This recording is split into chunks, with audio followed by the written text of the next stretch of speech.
Hello and welcome to Healthy Living. My name is Don Pelto, and I have Matt here from Evans on the Common. Welcome, Matt. Hi, thank you, Dr. Pelto. Pleasure to be here. You're welcome. You're welcome.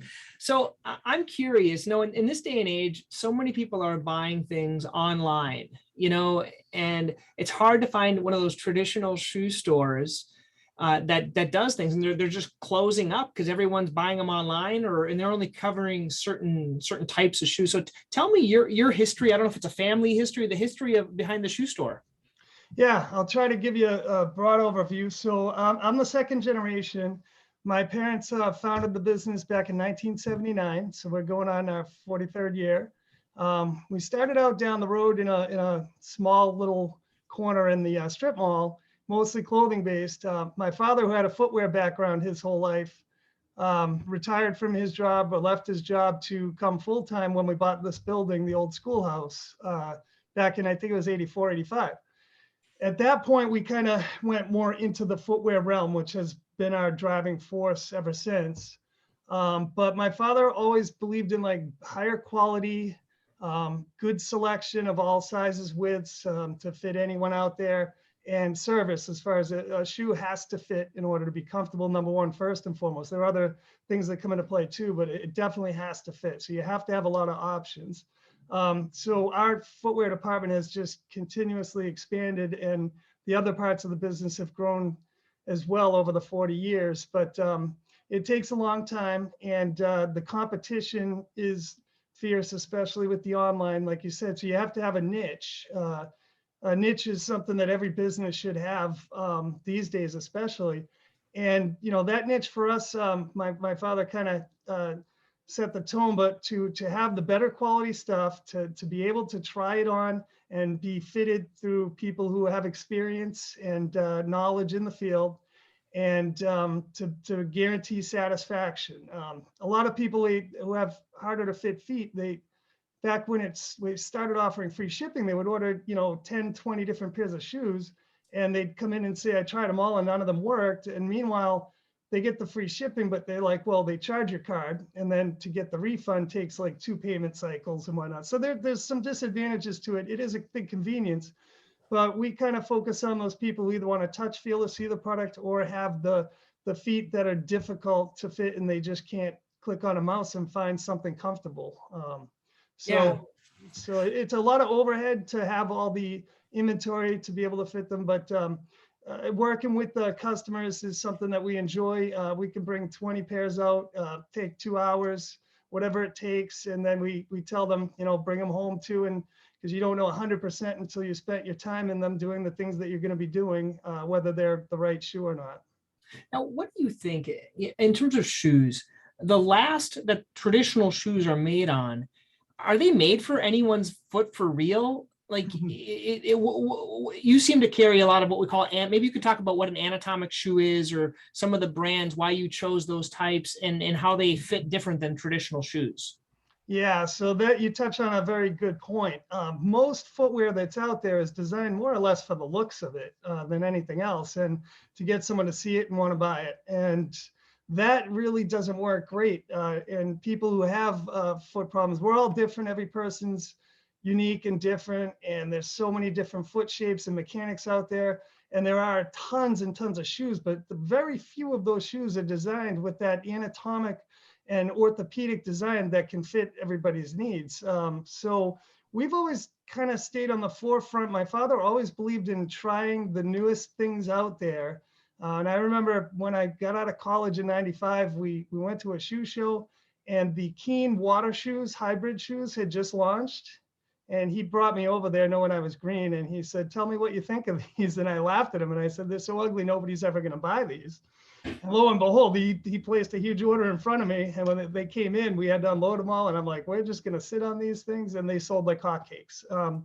So when you look at like the Keen shoe like that, which has that more anatomic foot shape to it, and it's not a giant stacked heel or a tapered toe, through the years, we continuously found other brands that came out that had that unique niche, like Ultra, for one. I'm actually wearing a pair of Ultras right now that are a unique leather shoe that they have. I'd lift my foot up, but my camera's not high enough. I'm wearing a pair of Ultras right now too. So. Yeah, so I love that brand because they came out and they said, look, we're going to go against the norm and we're going to design a shoe that kind of, it's not trying to control you and or you're not jamming your foot in there and having your toes squeezed and whatnot, and let the foot function more properly, which for a lot of people, that's all it takes.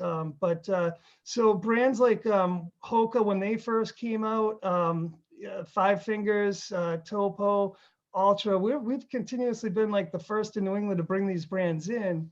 And it's always good because as time goes on, we can learn more and new things come out that can actually address things better, and or more options are always a good thing because, like I said, not everybody is alike. So there's so many different feet out there. It helps to have more choices.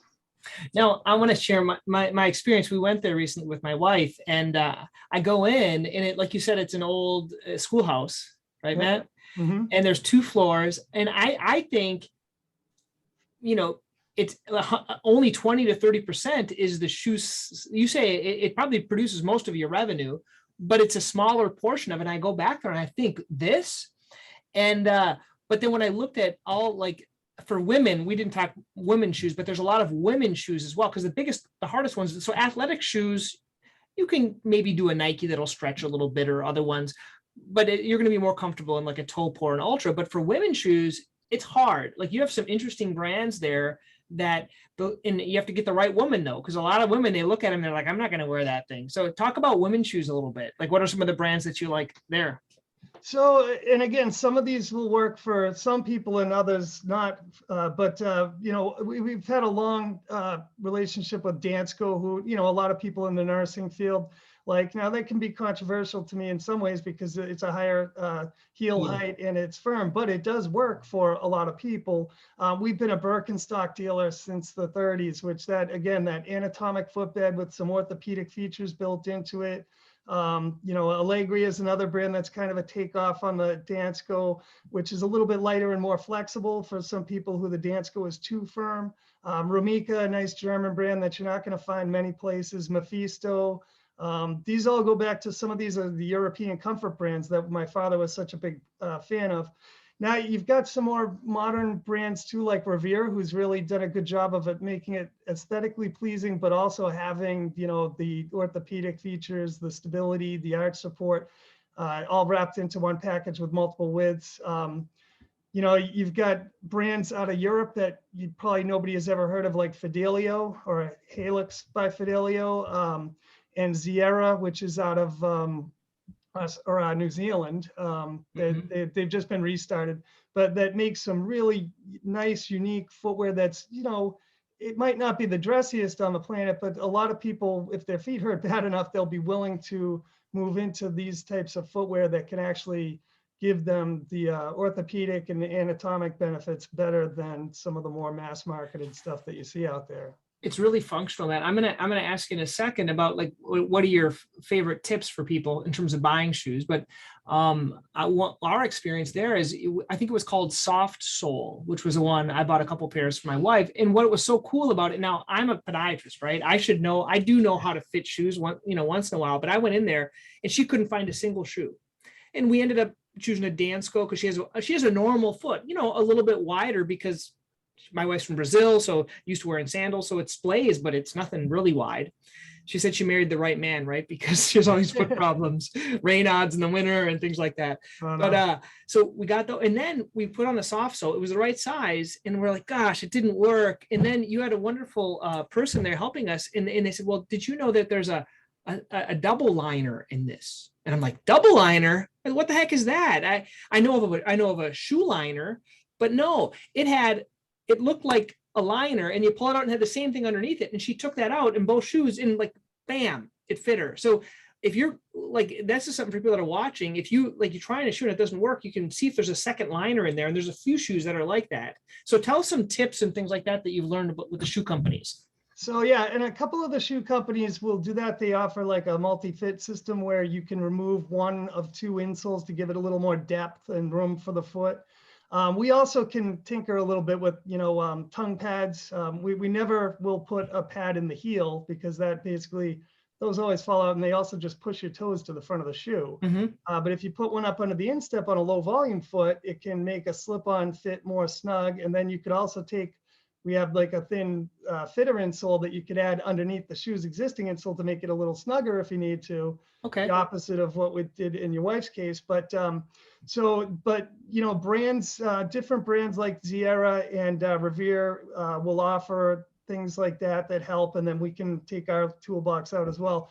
But the biggest key that we always try to tell someone too is, first it has to fit, number one. So we're going to make you try on a lot of shoes, and that's part of it. And then second, it has to do what you want it to do, whether it be we have a extensive work boot collection, technical hikers, athletic and casual, dress casual and whatnot.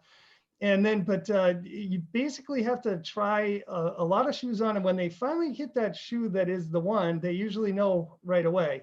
They kind of say, all right, that one feels all right. We're still going to want you to try on more in case you might be able to beat that. But they kind of know it feels like home and everything feels better. And they walk around for a while and we tell them to take their time. But a lot of it is just hands-on trying. We kind of have the guidance where we'll start out and bring out the Brannick, which the shoes aren't really based off that, but it's a starting point now where things aren't standardized. And, measuring the arch length compared to the heel to toe, a shoe to fit properly, the ball of the foot should line up at the widest part of the shoe. So if you have shorter toes, you can have a little more space in the end, longer toes, not as much, but you always want that ball of the foot to be in the right spot. If it's not, it's just hard to be comfortable in a shoe that doesn't kind of taper at the right spot and or isn't long enough. So basically, we have a knowledge of the products that we have, which are a lot, and we have to know that because that's what we do day in and day out. And we've put them, even when we get the new products, we start getting them on feet right away and get feedback. And so we know, oh, this should be a good option to try. And a lot of times conventional wisdom doesn't work. That's why it's good to go through all these steps too, because you may think right away, oh, you need a firm, stable shoe. Well, you get people in those firm, stable shoes, and all of a sudden they're like, it's not doing it. And then you go to a more cushioned but stabilized shoe, and that may be the answer, even though you thought originally it had to be firmer. So it's a lot of trial and error, and that's. But number one, it has to fit properly. So we take our time to do that. And then number two, it has to meet the needs of what you're looking for, whether it's for a certain type of job or recreational activities, something like that. And then it has to we guarantee satisfaction, so that even if you walk out the door with it and you go and use it on a hike and it doesn't work, we'll take it back and get you into something else or give the refund. So it's it's a lot of time put into that, but that's how we kind of operate here. And one thing that's kind of interesting, in some of them, you can take the sock liner out if they come in with an orthotic, or do you have certain over-the-counter ones that you like? I know we prescribe them at times, but sometimes they need an over-the-counter. You find some better than others? You've probably tried a lot over the years. Yeah, so we have the best luck with the Birkenstock Blue footbed, which is kind of a half length. And it has, a good heel cup, a good transverse and medial arch built in, and that can work in many different shoes. It has a lot of midfoot support, but on the full length side of things, the sole tends to sell the best for us. But we also do a lot with the Icebug, a Swedish brand that they put most of their money back into research instead of marketing, where in America, most companies go right after the marketing.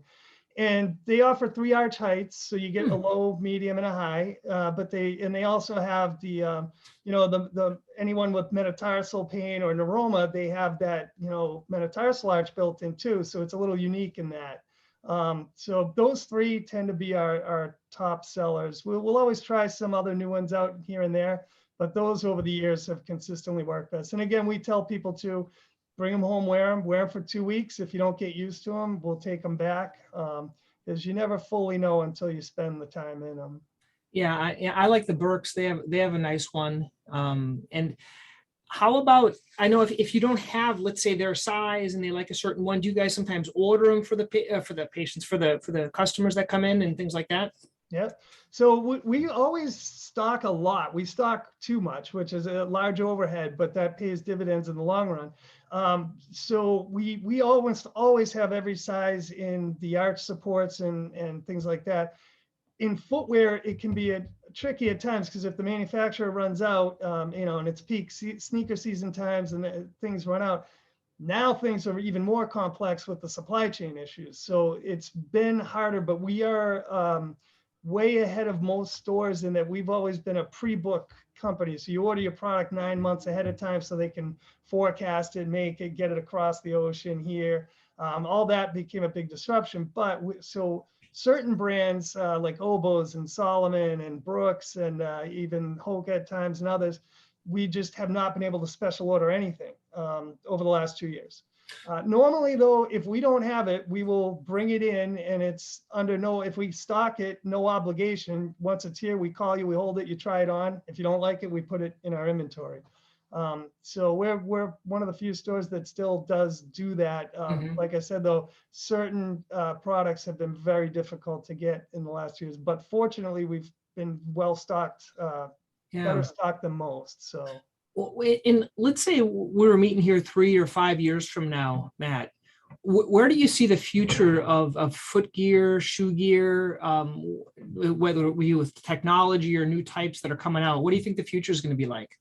That's an interesting question. I try not to think about that too much, but you always do have to. I mean, I've read things about like, 3D mapped footwear, custom footwear. I think customization is going to become big, but the way, when I look at these footwear companies, everything is so volume driven. And sourcing has become such an issue.